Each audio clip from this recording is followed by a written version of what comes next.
দুয়ারে রেশনের মাধ্যমে জগন্নাথ ধামের মহাপ্রসাদ বিতরণ শুরু হল ইসলামপুর শহরে। জানা গিয়েছে কিছুদিন আগেই দীঘায় জগন্নাথ ধামের উদ্বোধন করা হয়। উদ্বোধনের পর বহু মানুষ দীঘার জগন্নাথ ধামে পুজো দিতে যাচ্ছে। এরপর রাজ্যের মুখ্যমন্ত্রী মমতা বন্দ্যোপাধ্যায়ের উদ্যোগে জগন্নাথ ধামের প্রসাদ বিতরণের জন্য রেশন ডিলারের মাধ্যমে এক নতুন প্রয়াস নেওয়া হয়েছে।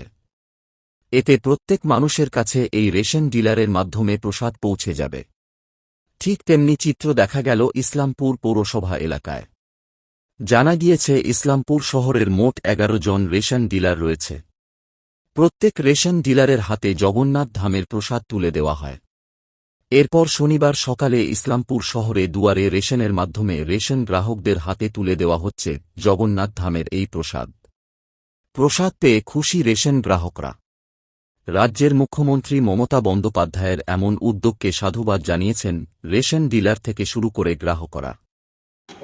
বলছি, আজকে দেখা যাচ্ছে প্রসাদ বিতরণ করছেন, কি বলবেন? মাননীয় মুখ্যমন্ত্রী আমাদের নির্দেশে আমরা আজকে প্রসাদ বিতরণ করছি জগন্নাথ ধামের, এবং আমরা যাচ্ছি হলো পাড়ায় পাড়ায় যেখানে আমরা দুয়ারে সরকারে যাই মানে রেশন দিই, ওখানে যেয়ে আমরা পাবলিকের জনগণের হাতে প্রসাদ দিয়ে দিচ্ছি এবং জনগণরা প্রসাদ পেয়ে খুব আনন্দিত এবং খুব খুশি।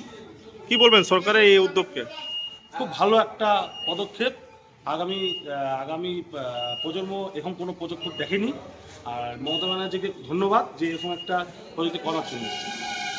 আপনার নাম? আমার নাম দুয়া বিশ্বাস। নাম? সঞ্জয় কুমার রায়।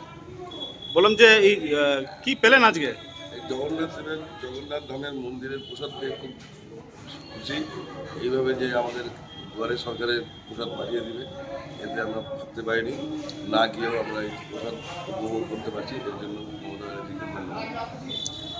বললাম যে কোনোদিন ভেবেছিলেন যে না ভাবতে পারিনি যে এইভাবে দুয়ারে সরকারে বসে বাড়িতে বসেই প্রসাদ পেয়ে যাবো।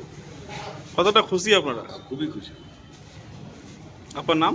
আমার নাম সঞ্জয় কুমার রায়।